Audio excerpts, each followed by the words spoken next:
देखिए ध्यान से देखिएगा, आधा चैप्टर आज हो जाएगा और आधा कल, और इंपॉर्टेंट टॉपिक है काफी। ठीक है, सबसे पहली बात, सेल क्या है? तो आंसर आएगा सेल कुछ और नहीं है, ये एक कंपार्टमेंट है।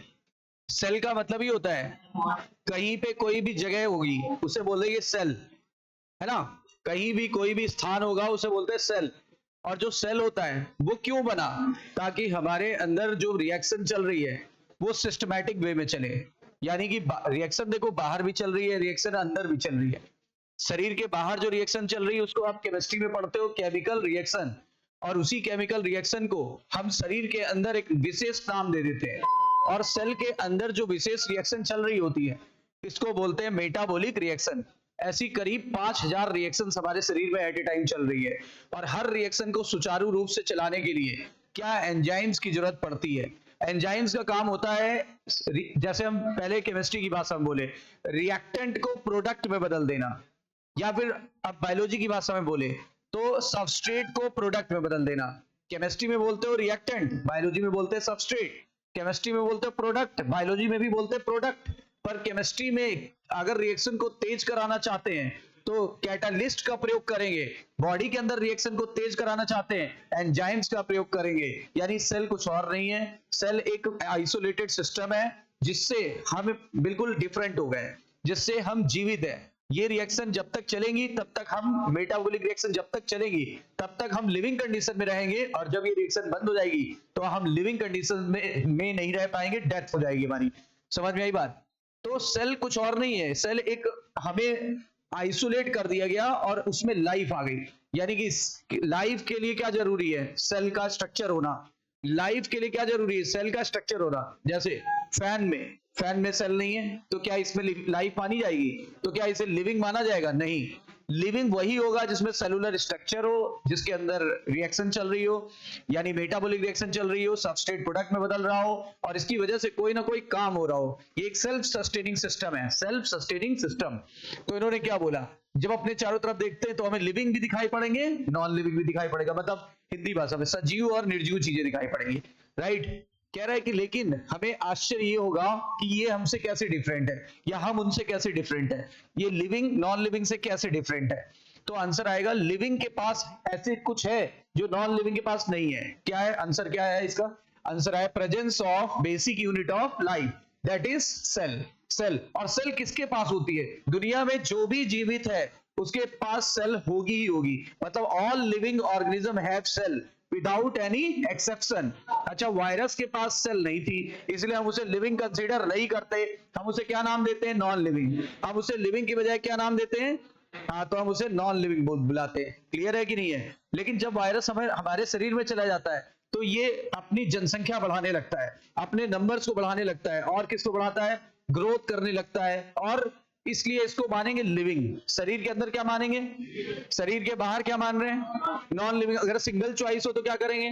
हाँ, वायरस इज नॉन लिविंग या ए सेलुलर, या नॉन लिविंग या नॉन सेलुलर या ए सेलुलर, उसके पास सेल नहीं है इसीलिए हम उसे नॉन लिविंग मानते हैं। लेकिन जब शरीर में जाता है किसी के तो उसी का एंजाइम प्रयोग करता है। हमारे शरीर में जाएगा तो हमारा ही एंजाइम प्रयोग करेगा और अपनी जनसंख्या बढ़ा लेगा।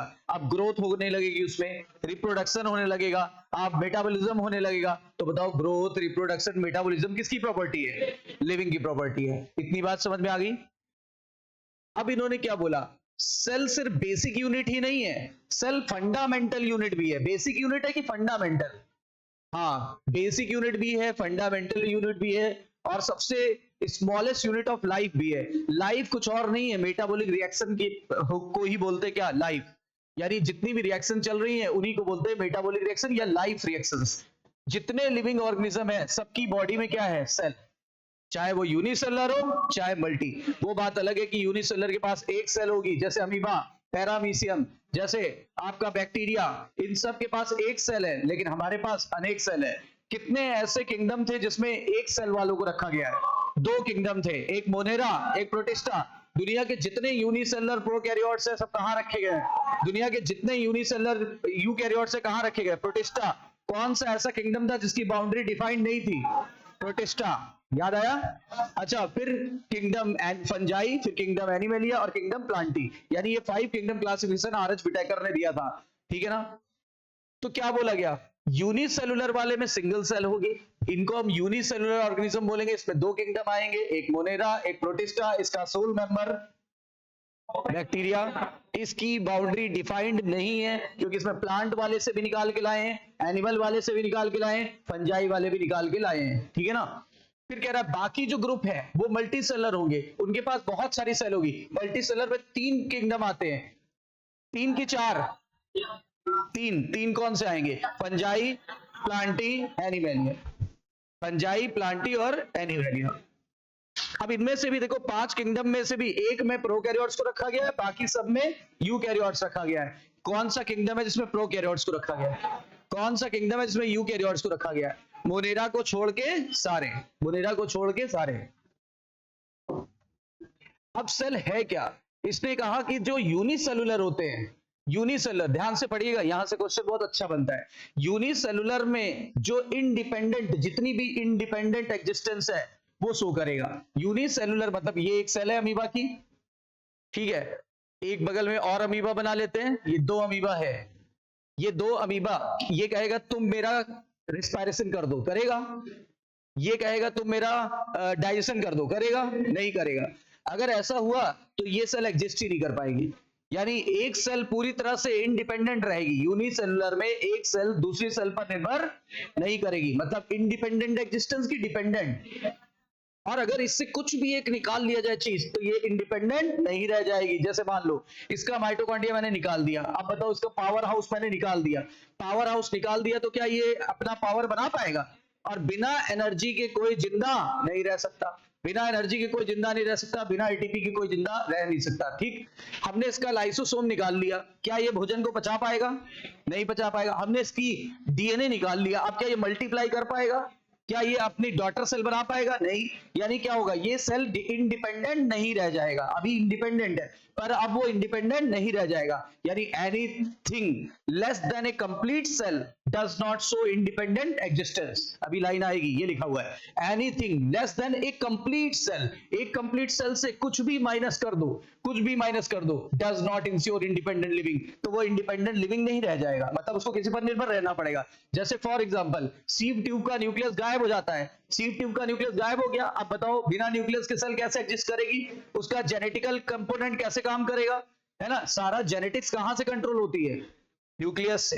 जेनेटिक्स कहां से कंट्रोल होती है? न्यूक्लियस से। अब जरा बताओ, सेल का न्यूक्लियस ही नहीं है, अब जब सेल का न्यूक्लियस ही नहीं है तो वो क्या करेगी? सीव ट्यूब किसी और पर निर्भर हो जाएगी। अच्छा, किस पर निर्भर हो जाती है? सीव ट्यूब कंपेनियन सेल पर निर्भर हो जाती है, उसको कंपनी देने वाली सेल, हाँ, सीव ट्यूब को कंपनी देने वाली सेल को क्या बुलाते हैं? Companion cell. तो क्या लिखा है? Anything less than a complete cell does not ensure independent living, मतलब अगर किसी भी सेल से कुछ भी माइनस कर दिया जाए तो वो सेल इंडिपेंडेंट नहीं रह जाएगी, मतलब क्या होगी? किसी ना किसी सेल पर निर्भर रहने लगेगी। कंफर्म है कि नहीं है? ठीक है। इसके बाद, और अगर ऐसा नहीं हुआ तो वो सेल मर जाएगी थोड़े समय बाद। हमारे आरबीसी मर क्यों जाती है? क्योंकि हमारे आरबीसी में 120 दिन के बाद उसकी डेथ हो जाती है, क्योंकि उसमें न्यूक्लियस गायब हो जाता है और माइटोकॉन्ड्रिया वगैरह भी गायब हो जाते हैं। इसलिए क्या होता है? एनर्जी भी कम मिल रही है और उसका जेनेटिकल कंपोनेंट भी नष्ट हो गया, तो इसलिए क्या होगा? वो सेल जब जल्दी लंबे समय तक जिंदा नहीं रहती। कहां दफना देंगे उसको? स्प्लीन में। लार्ज बीन शेप ऑर्गन है कि नहीं है? हाँ, तो स्प्लीन में उसको दफना दिया जाता है। इतनी बात क्लियर हो गई।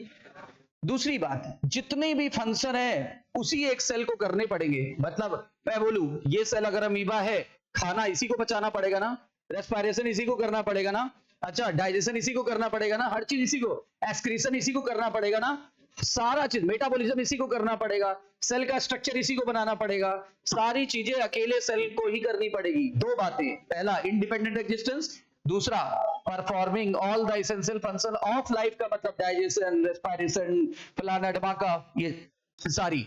और ये लाइन बता दिया, अगर एक सेल से कुछ भी माइनस कर दोगे वो इंश्योर नहीं रह जाएगी, इंडिपेंडेंट लिविंग एग्जिस्टेंस नहीं शो कर पाएगी। मतलब सेल है fundamental, structural as well as functional unit of all living organism. ऊपर बोला था बेसिक यूनिट, फिर बोला है फंडामेंटल यूनिट, फिर कह रहा है स्ट्रक्चरल भी है, फिर कह रहा है फंक्शनल भी है, और बार बार कह रहा है ऑल लिविंग ऑर्गेनिज्म, क्योंकि लिविंग ऑर्गेनिज्म का, लिविंग वर्ल्ड का कॉमन चीज है सेल, ठीक है। एंटोन वॉन लुवेनहॉक, एंटोन वॉन लुवेनहॉक ये एक साइंटिस्ट थे, इन्होंने पहली बार लाइव सेल देखा। लाइव का क्या मतलब? जिंदा, जिंदा सेल। कहां से देखा? बरसात का पानी, बोलते बरसात के पानी में नहीं भीगना चाहिए, स्पेशली पहली बारिश, पहली दूसरी। क्यों? जब बारिश होगी तो हवा के संपर्क पे आएगा, हवा में बैक्टीरिया है, पानी के साथ वो आपकी स्किन पे आ जाते हैं, स्किन पे देखा होगा दाने वगैरह होने लगते हैं, है ना, क्योंकि पहला बारिश का पानी जो होता है वो हवा के संपर्क में जब आएगा तो बैक्टीरिया प्रेजेंट एवरीवेयर, आपके स्किन पे गिरेंगे। उसी बरसात के पानी में इन्होंने बैक्टीरिया सेल को पहली बार देखा था, और इस नाम दिया स्मॉल एनिमल क्यूल। क्या नाम दिया? स्मॉल एनिमल क्यूल, उस सेल को नाम दिया था स्मॉल एनिमल क्यूल। बताइए किसने खोजा? एंटोन वॉन लुवेनहॉक ने, ठीक है ना। कौन सी सेल को देखा था? Live cell. कौन सी लाइव सेल? Bacterial cell. कहां से देखा था? रेन वाटर से, रेन वाटर से। नाम दिया था स्मॉल एनिमल क्यूल। एक साइंटिस्ट थे रॉबर्ट हुक, रॉबर्ट हुक ने डेड सेल देखा था, रॉबर्ट हुक ने डेड सेल देखा था, फादर ऑफ साइटोलॉजी भी बोलते हैं। रॉबर्ट हुक ने डेड सेल देखा था 1665 में, है ना। एक बुक भी लिखी थी माइक्रोग्राफिया, खैर वो एनसीईआरटी में नहीं दिया, लेकिन आप सबको पता होगा, आप सबने बायोलॉजी में पहला सब दिया ही पढ़ा होगा। वैसे ही एक साइंटिस्ट थे रॉबर्ट ब्राउन, रॉबर्ट ब्राउन ने बाद में न्यूक्लियस खोजा। न्यूक्लियस की खोज किसने की थी? जबकि सेल की खोज कुछ ना पूछा जाए, सेल की खोज बोली जाए तो रॉबर्ट हुक, लेकिन लिविंग सेल की खोज एंटोन वॉन लुवेनहॉक। रॉबर्ट ब्राउन ने क्या किया? न्यूक्लियस की खोज की, न्यूक्लियस की खोज की, ठीक है। Invention of microscope and improvement leading to the electron microscope. बोलने लगे जैसे जैसे माइक्रोस्कोप में बदलाव आया, जैसे जैसे माइक्रोस्कोप में बदलाव आया, तो हम लोगों को एक माइक्रोस्कोप पता चला, इलेक्ट्रॉन माइक्रोस्कोप। दुनिया का सबसे बेहतरीन माइक्रोस्कोप है इलेक्ट्रॉन माइक्रोस्कोप। छोटी से छोटी चीज को भी बड़ा से बड़ा करके देखा जा सकता है, छोटी से छोटी चीज को भी बड़ा से बड़ा करके देखा जा सकता है। इससे पता चला detail structure of the cell. देखिए जब तक इलेक्ट्रॉन माइक्रोस्कोप का इन्वेंशन नहीं हुआ था तब तक सेल का डिटेल स्ट्रक्चर हमें नहीं पता था, लेकिन जैसे ही क्या हुआ, इसका इन्वेंशन हो गया, तो हम लोगों को डिटेल स्ट्रक्चर पता लगने लगे, यानी बारीक से बारीक चीजें भी हमको पता लगने लगी। बताइए सबसे छोटा सेल ऑर्गेनेली? राइबोसोम। सबसे छोटा कौन है? राइबोसोम। राइबोसोम के चारों तरफ कवरिंग होती है कि नहीं होती है? नेकेड है कि नॉन नेकेड?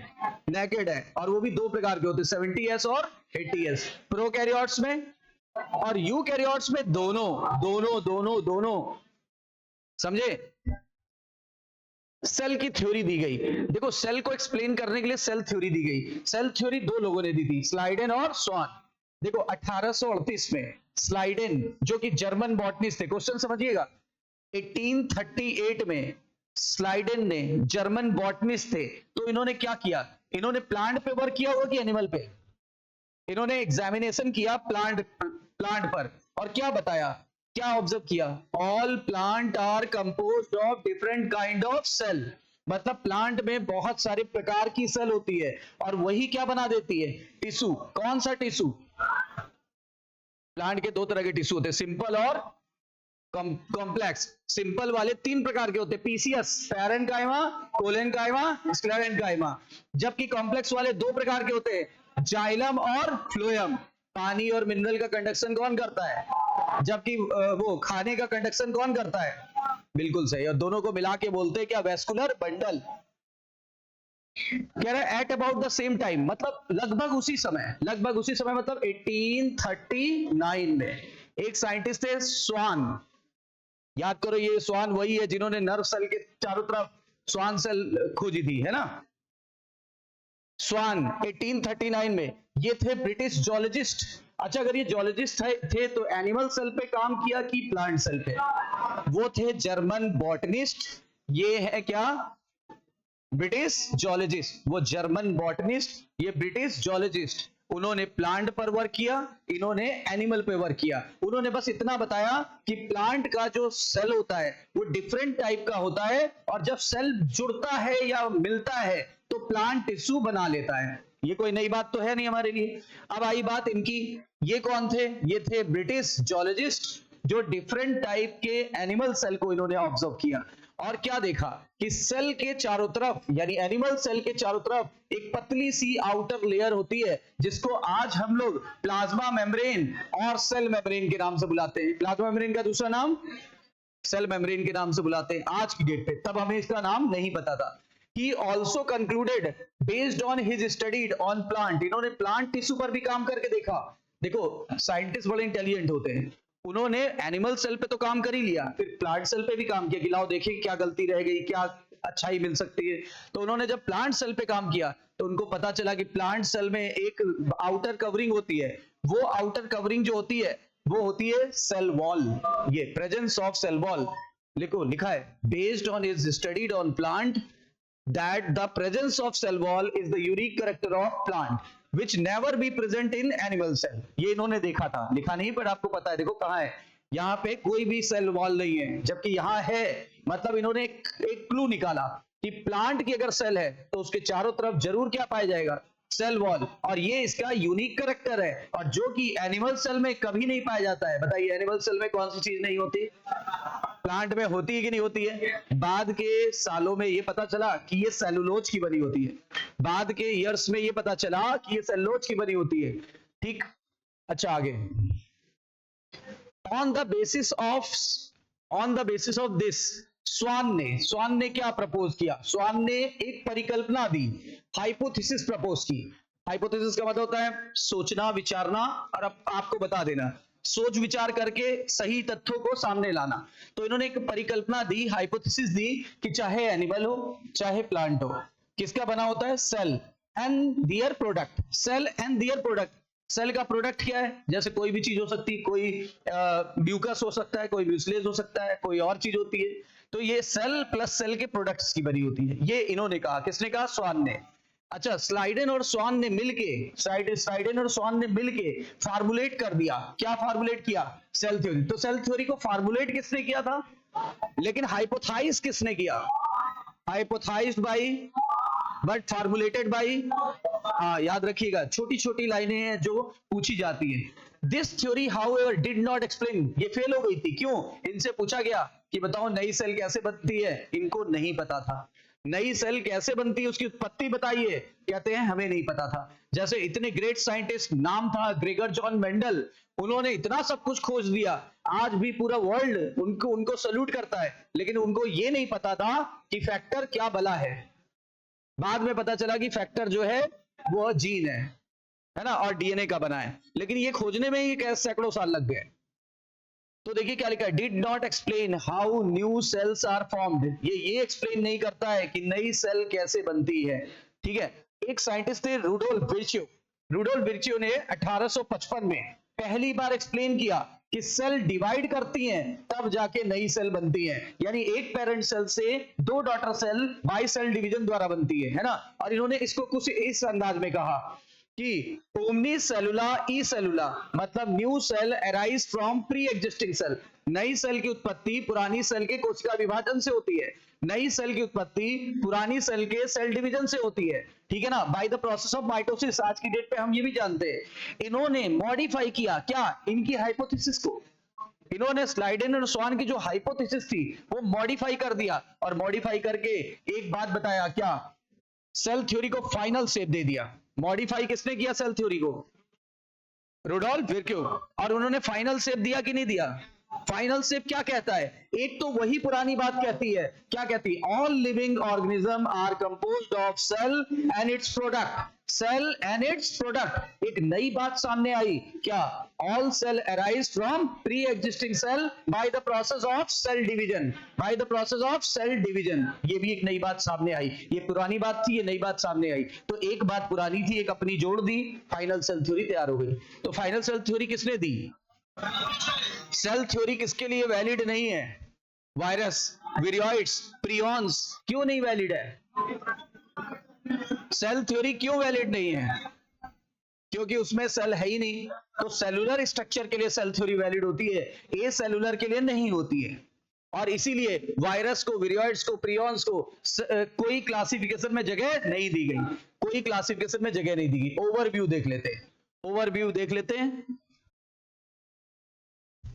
देखिए क्या देखा गया, दो सेल ली गई, एक प्लांट की एक एनिमल की, तभी तो चीजें सामने आएंगी ना। एक प्लांट की ली गई, एक एनिमल की ली गई सेल, और दोनों सेल को जब हमने लिया तो उसके बाद हमने ऑब्जर्व किया इलेक्ट्रॉन माइक्रोस्कोप से।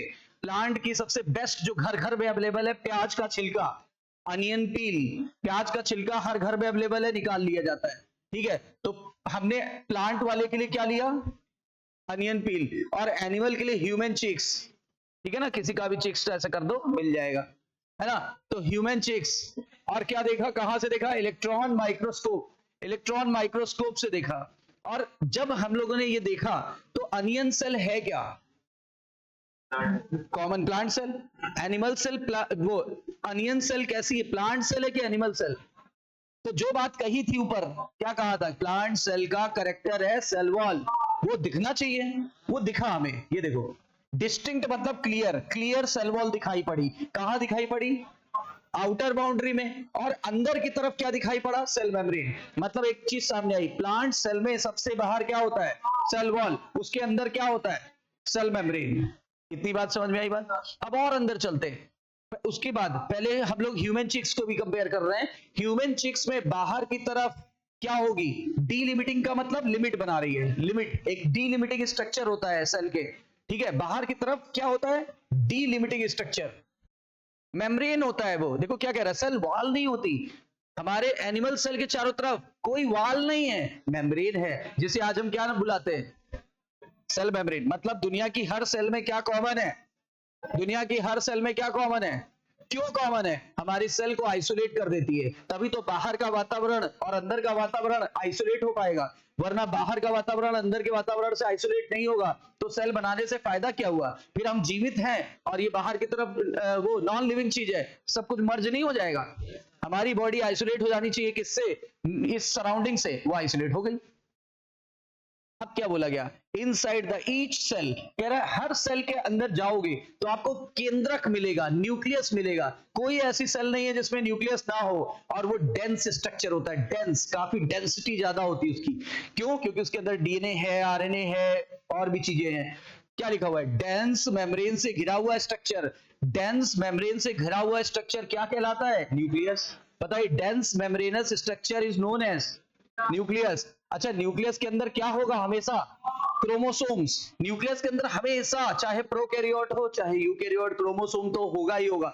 और गांठ बांध लीजिए कि क्रोमोसोम हमेशा डीएनए का मेनली बना होता है, मेनली डीएनए, थोड़ा बहुत आरएनए, प्रोटीन और नॉन प्रोटीन पार्ट भी होता है, लेकिन मेन क्या है, डीएनए। देखो लिखा, which in turn contain genetic material, chromosome के ऊपर होता है, क्रोमोसोम जो होता है उसके अंदर होता है जेनेटिक मटेरियल। और याद करो, जेनेटिक्स पढ़ चुके हो आप, कौन सा जेनेटिक मटेरियल सबसे कॉमन है, डीएनए। क्यों, क्योंकि स्टेबल है कि अनस्टेबल, स्टेबल है कि अनस्टेबल, म्यूटेशन रेट स्लो है कि फास्ट, पीढ़ी दर पीढ़ी जाने पर, और हमारे जीवन के डिफरेंट स्टेजेस में भी चेंज नहीं होता, चेंज नहीं होता, लाइफ साइकिल के दौरान चेंज नहीं होता, फिजियोलॉजी के अकॉर्डिंग चेंज नहीं होता, मेटाबॉलिज्म के अकॉर्डिंग चेंज नहीं होता, बड़ा स्टेबल है। स्टेबल है इसीलिए डीएनए को बेस्ट जेनेटिक मटेरियल माना जाता है, और डीएनए सबसे ज्यादा स्टेबल है। हालांकि ये बात अलग है कि दुनिया की पहली सेल का जेनेटिक मटेरियल क्या था, आरएनए, लेकिन वो अनस्टेबल था, इसलिए उसको स्टेबल बनाया गया by chemical and structural modification. जब जेनेटिक्स पढ़ेंगे, रिवाइज करेंगे, तो एक बार फिर आपको उस पर डिस्कशन मिलेगा। बताइए, dense membranous structure is known as nucleus. कहीं भी हो, कोई भी हो, उसके अंदर आपको क्या मिलेगा, क्रोमोसोम, क्रोमोसोम मिलेंगे। क्रोमोसोम हमेशा हमेशा हमेशा जेनेटिक मटेरियल के बने होंगे, और जेनेटिक मटेरियल ज्यादातर जीवों का क्या होता है, तो डीएनए, और ज्यादातर जीवों में डबल स्टैंडर्ड डीएनए होता है, आपको पता होगा, क्योंकि डबल स्टैंडर्ड ज्यादा स्टेबल होता है as compare to single standard. Cell के अंदर मेम्ब्रेन से घिरा हुआ अगर न्यूक्लियस है, अब ध्यान देना एक बात और, अगर मेम्ब्रेन है न्यूक्लियस के चारों तरफ तो ईसी यानी यूकैरियोटिक सेल, और अगर नहीं है तो पीसी यानी प्रोकैरियोटिक सेल। अगर न्यूक्लियस के चारों तरफ मेम्ब्रेन है तो हम इसे क्या बुलाएंगे, ईसी यानी यूकैरियोटिक सेल। जबकि ऐसी सेल जिसके अंदर मेम्ब्रेन से घिरा हुआ न्यूक्लियस नहीं है, लैक, तब उसे क्या बुलाएंगे, पीसी, तब उसे पीसी बुलाएंगे। कहता है कोई भी सेल हो, चाहे प्रोकैरियोट हो या यूकैरियोट हो, रिएक्शन करने के लिए जगह तो चाहिए। रिएक्शन करने के लिए जगह, चाहे अमीर आदमी हो, चाहे गरीब आदमी हो, या मिडिल क्लास आदमी हो, उसको रहने के लिए घर चाहिए और कहीं ना कहीं खेलने के लिए कुछ स्थान चाहिए। तो यानी वो तो चाहिए ही चाहिए, छोटा घर चाहिए, बड़ा चाहिए, है ना। वैसे ही क्या होता है, अंदर भी कुछ स्पेस होना चाहिए जहां रिएक्शन चलती हो, जहां एंजाइम उपस्थित हो, और उस एरिया का नाम है, वो एक सेमी जेल, सेमी मैट्रिक्स की तरह होता है, यानी अर्ध तरल पदार्थ होता है। और वो अर्ध तरल पदार्थ जो है कहलाता है साइटोप्लाज्म। साइटोप्लाज्म जीवन की जितनी भी केमिकल रिएक्शंस है, दैट मींस मेटाबॉलिक रिएक्शंस, वो सारी की सारी वही चल रही है, वही चल रही with the help of enzyme. देखिए, चाहे पीसी हो या ईसी हो, एक अर्ध तरल मतलब सेमी फ्लूइड, और पदार्थ को बोल दिया यहां मैट्रिक्स। अर्ध तरल पदार्थ को हमने बोल दिया matrix. What is this? Cytoplasm. और मैंने क्या बोला, यही सारा एरिया कवर किए हुआ है, यही सारा वॉल्यूम ऑक्युपाई किया है। बताइए, सेल का वॉल्यूम कौन ऑक्युपाई किए है? साइटोप्लाज्म। कौन सा स्थान है? वो स्थान है जहां लगभग रिएक्शन चलेगी, सारी की सारी रिएक्शन चलेंगी और हम जिंदा रहेंगे। इन्हीं रिएक्शंस को लाइफ प्रोसेस रिएक्शन बोलते हैं, या मेटाबॉलिक रिएक्शन बोलते हैं, या बायोकेमिकल रिएक्शन बोलते हैं। और इसी लाइफ प्रोसेस रिएक्शन की वजह से हर कोई जिंदा है, राइट। क्या लिखा है? Cytoplasm is the main arena. Main arena का मतलब मुख्य स्थान किसका? सेल की एक्टिविटी का। सेल की जितनी कौन सी activity? Metabolic activity, biochemical activity, सब एक ही चीज है। सेल की जितनी रिएक्शन है सब यही चलेगी, सेल की जितनी रिएक्शन है सब यही चलेगी। चाहे कोई भी आदमी हो, जितने भी काम करेगा अपने घर में ही तो करेगा। भाई, हम आपके घर पे जाके नहाएंगे नहीं, आप मेरे घर पे नहीं नहाओगे, हम आपके घर पे नाश्ता नहीं करेंगे, आप मेरे घर पे नहीं करोगे। सबका अपना अपना प्लेस फिक्स है, आपका अपना, मेरा अपना, ठीक है। वैसे आप कर सकते हो, आप लोग बेशरम हो,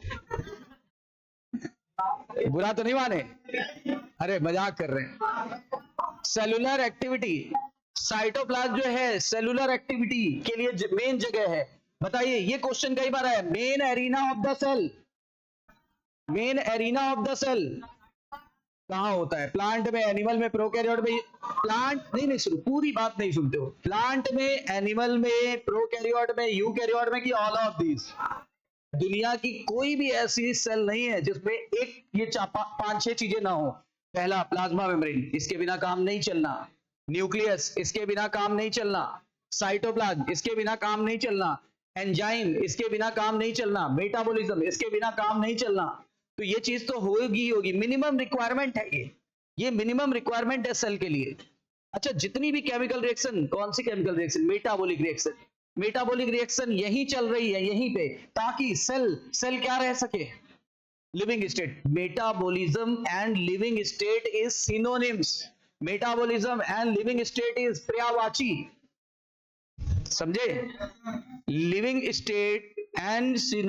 स्टेट और metabolism is synonyms, same meaning वाले वर्ड है। पर्यायवाची हिंदी में बोलते हो आप लोग, सेम मीनिंग वाले, जैसे नीर, जल, पानी, सब एक ही चीज है ना।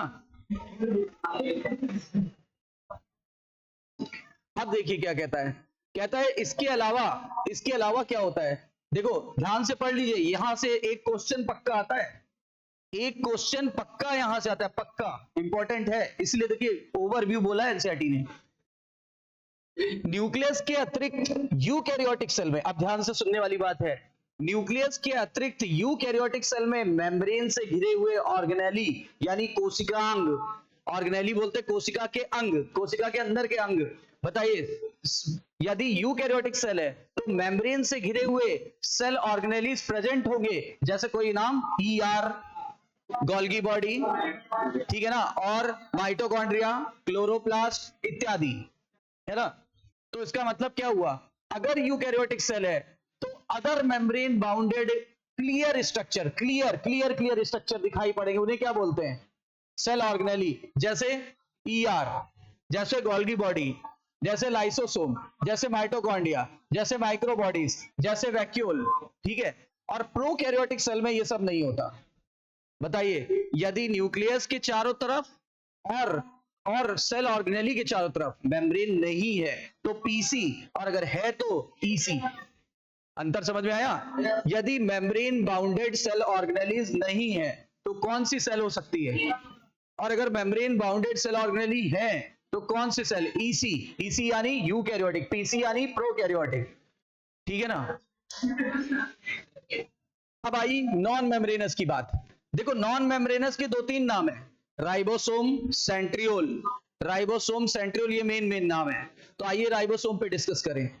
राइबोसोम नॉन मेम्ब्रेनस है, कोई मेम्ब्रेन नहीं है इस ऑर्गेनेली के चारों तरफ, लेकिन ये दुनिया की सभी सेल में होगा। क्यों सर कैसे रटे? मैं बताता हूं आपको, बिल्कुल नहीं रटना। आप बताओ कोई भी सेल, किसी भी सेल के अंदर क्या होना चाहिए? एंजाइम। कैसे बनेगा? डीएनए से आरएनए, आरएनए से प्रोटीन, प्रोटीन से एंजाइम, एंजाइम से ही तो रिएक्शन होगी। तो दुनिया की ऐसी कोई सेल ही नहीं है जिसमें राइबोसोम ना हो। अगर राइबोसोम नहीं होगा, प्रोटीन नहीं बनेगी, प्रोटीन नहीं बनेगी, एंजाइम नहीं बनेगा, एंजाइम नहीं बनेगा, मेटाबॉलिक रिएक्शन कदापि नहीं होगी, है ना। तो नॉन मेम्ब्रेनस सेल ऑर्गेनेली होगी ही होगी, कौन सी? राइबोसोम। राइबोसोम, ये क्वेश्चन कई बार आया है, पीसी में होता है कि ईसी में, कि दोनों में? यूनिसेलर की मल्टीसेलर में, कि दोनों में?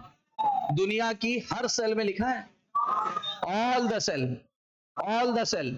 प्लाज्मा मेम्ब्रेन सभी सेल में, न्यूक्लियस सभी सेल में। वो बात अलग है कि मेम्ब्रेन हो या दो चीजें, ठीक। तीसरा, साइटोप्लाज्म सभी सेल में, एंजाइम सभी सेल में, मेटाबॉलिक रिएक्शन सभी सेल में, मेटाबॉलिक रिएक्शन सभी सेल में। अच्छा, और क्रोमोसोम सभी सेल में, जेनेटिक मटेरियल सभी सेल में। ये सब कुछ चीजें कॉमन बता दी।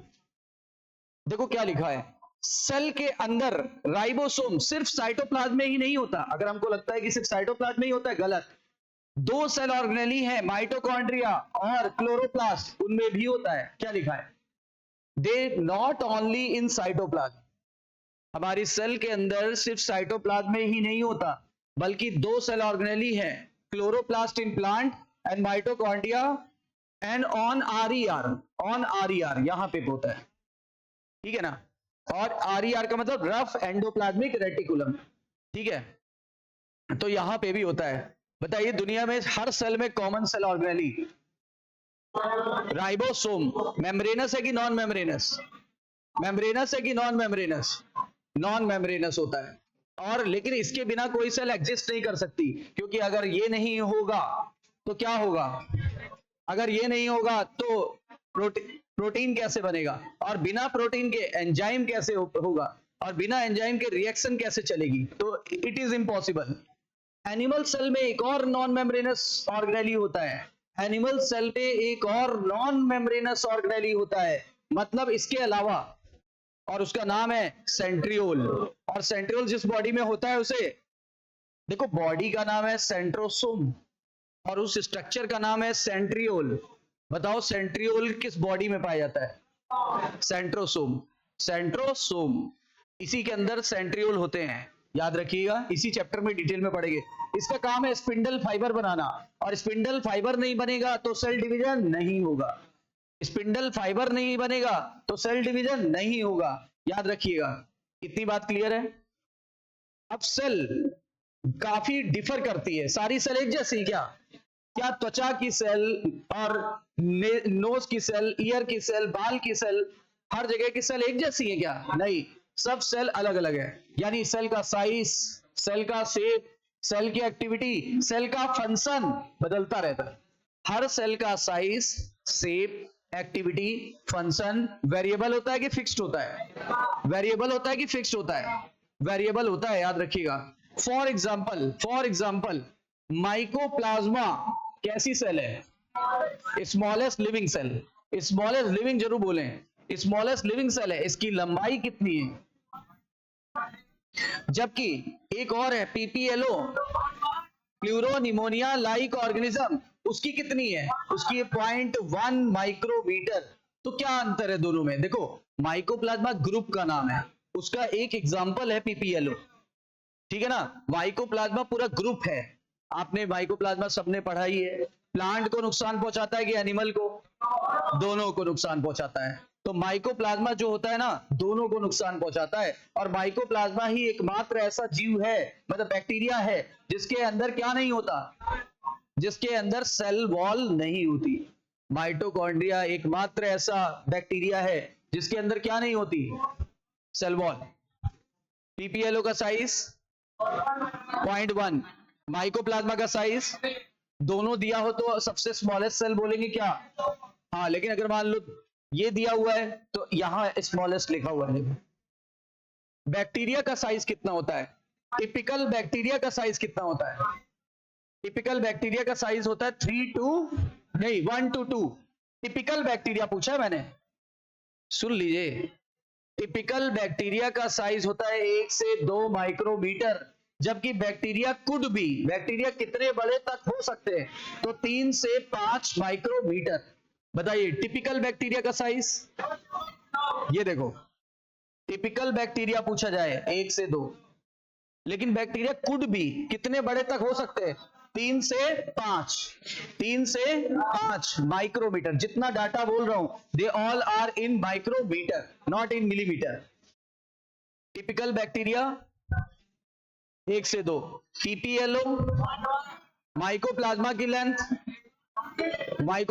लेंथ, हाँ, वायरसेस की दिया हुआ है 0.02 से 0.2, मतलब ये दिख रहा है कि वायरस बैक्टीरिया से छोटे हैं, इसीलिए आपके वायरस वाले चैप्टर में लिखा है कि यदि बैक्टीरिया की छन्नी से वायरस को छाना जाए, इजिली पास्ड, आसानी से पास हो जाएंगे। और यही कारण है कि कुछ वायरस जिनको बैक्टीरियोफेज बोलते हैं, वो इनको भी नुकसान पहुंचाते हैं। बैक्टीरियोफेज ऐसे खतरनाक वायरस है जो किस पे पाए जाते हैं, बैक्टीरिया पर, नाम है बैक्टीरियोफेज। कोई बताएगा कि बैक्टीरियोफेज का जेनेटिक मटेरियल क्या होता है, डबल स्टैंडर्ड डीएनए।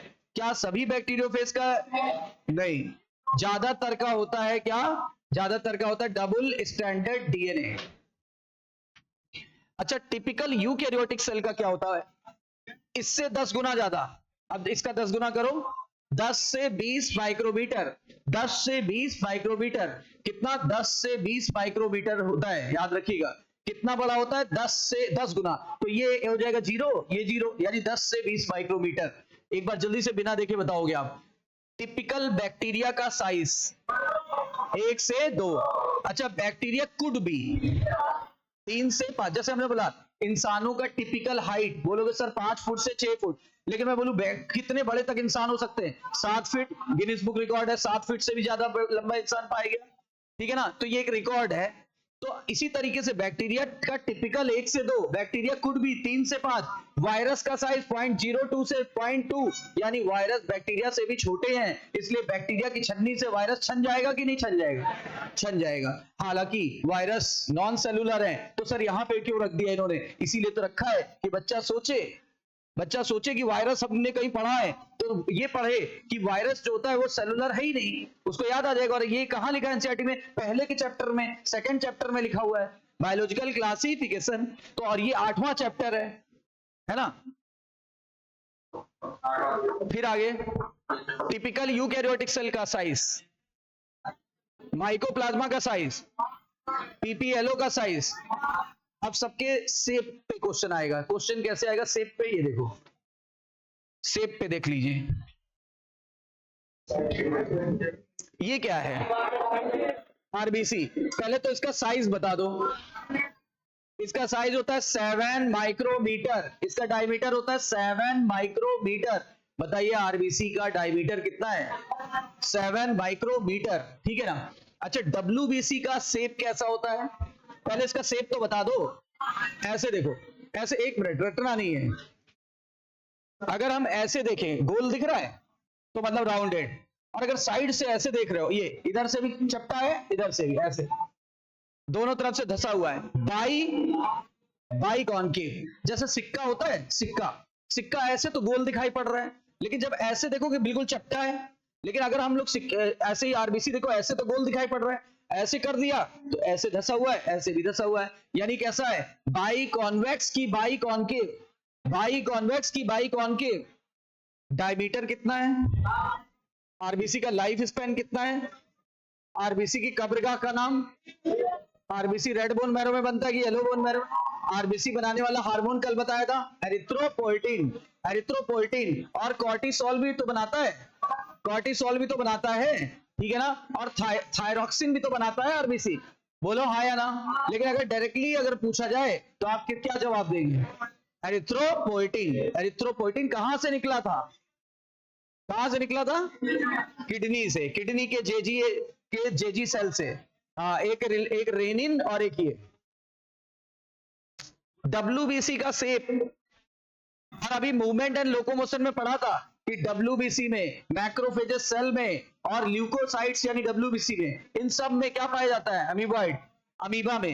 अमीबा में ल्यूकोसाइट यानी डब्ल्यूबीसी में और मैक्रोफेजेस सेल में कौन सा मूवमेंट होता है? अमीबॉइड। Amoeboid movement. और इसका नंबर होता था 6000 से 8000 पर मिलीमीटर क्यूब, और इसका लाइफ स्पैन लगभग 1 वीक होता है, और इसका था 120 डेज, और इसकी संख्या थी 5 से 5.5 मिलियन। याद है? इसलिए बोल दे रहा हूं ना, रिवीजन में सब चीज कनेक्टेड हो जाएगी। ये कैसी सेल है? Column like. ये कॉलम बने हुए हैं। कॉलम हमेशा हाइट ज्यादा होगी और मोटाई कम होगी। यानी कैसा होगा? लॉन्ग एंड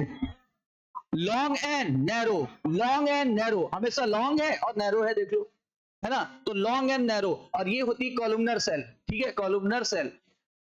ये है आपकी नर्व सेल। नर्व सेल बहुत लंबी होती है, देखो यहां से निकल के पैर के अंगूठे तक को आप हिला सकते हो। इसका मतलब ये 1 मीटर से भी ज्यादा लंबी हो सकती है। बताइए कौन सी सेल 1 मीटर से भी ज्यादा लंबी और काफी हाईली ब्रांच्ड होगी? Nerve cell. Nerve cell branched होती है, काफी लंबी होती है। लॉन्गेस्ट एंड ब्रांच पूछा जाए तो नर्व सेल जवाब देंगे। और ये नर्व सेल के बारे में जानते हो, साइटोन है, और ये प्रोसेस है, डेंड्राइट्स है, एक्सॉन भी हो सकता है। ठीक है ना? ये है ट्रैकिड्स। ट्रैकिड्स कैसी है? लंबी दिख रही है। ट्रैकिड्स लंबी है, कैसी होगी? इलोंगेटेड। ट्रैकिड्स लंबी है, इलोंगेटेड। ट्रैकिड्स किसे कहते हैं? जाइलम के कंपोनेंट है। जाइलम का एक कंपोनेंट है। जाइलम में कितने कंपोनेंट होते हैं? 4। Tracheids, vessel, xylem, parenchyma, xylem, fibre. तो ये ट्रैकिड्स है। ट्रैकिड्स इलोंगेटेड होता है। ये हमारी पत्तियों का एपिडर्मिस, ये पत्तियों का लोअर एपिडर्मिस। ये बीच की सेल को मेसोफिल सेल कहते हैं। बीच की सेल का नाम मेसोफिल सेल। यहीं पर फोटोसिंथेसिस होती है। यहीं पर टिपिकली फोटोसिंथेसिस होती है। कैसी होती? Rounded and Oval. और बता दूं, पैरेन्काइमेटस होती है। कैसी होती? पैरेन्काइमेटस। कैसी? Rounded and oval. Rounded and oval. अब एक बार जल्दी से बताइए, बिना देखे बताइए। Columnar cell, long and narrow. Tracheids elongated. अच्छा, ब्रांच्ड और लॉन्गेस्ट नर्व सेल। और राउंडेड एंड बाई कॉन्केव। अच्छा, फिर आपको बताना है rounded and oval mesophyll cell. Mesophyll cell कहां पाई जाती है? लीफ में।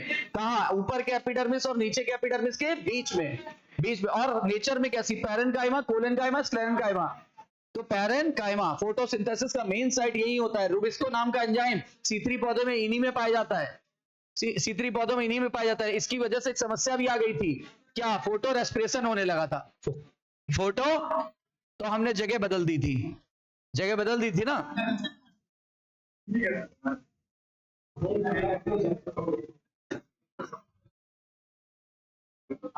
ये वाला बस पैरा पढ़ दें, बाकी कल करा देंगे।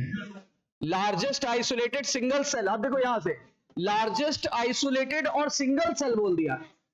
Ostrich egg, largest isolated single cell ostrich egg.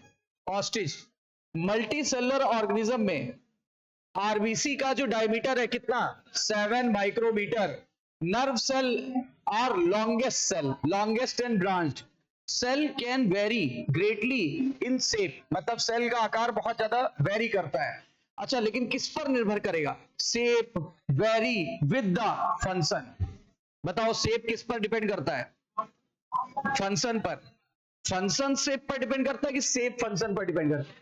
Shape of the cell depends upon the function they performing। ये सेल का शेप सेल के फंक्शन पर निर्भर करता है। जैसे डिस्क शेप की हो सकती है, पॉलीगोनल हो सकती है, कॉलुमनल हो सकती है, क्यूबाइडल हो सकती है, थ्रेड लाइक हो सकती है, इवन इर्रेगुलर होती है। जैसे अमीबा को देख लो, इर्रेगुलर है। अपना डब्ल्यूबीसी का शेप इर्रेगुलर है। ठीक है ना। तो जरूरी नहीं कि सेल का कोई विशेष शेप हो, सेल इरेगुलर भी हो सकती है। कंफर्म हुई बात। तो हमने इन जनरल आपको सब कुछ बता दिया है, कल ये कवर कर लेंगे, आज के लिए इतना ही, ठीक है ना। कल इसको कवर कर लेंगे, रुक जाइएगा, हाँ हाँ 1 मिनट।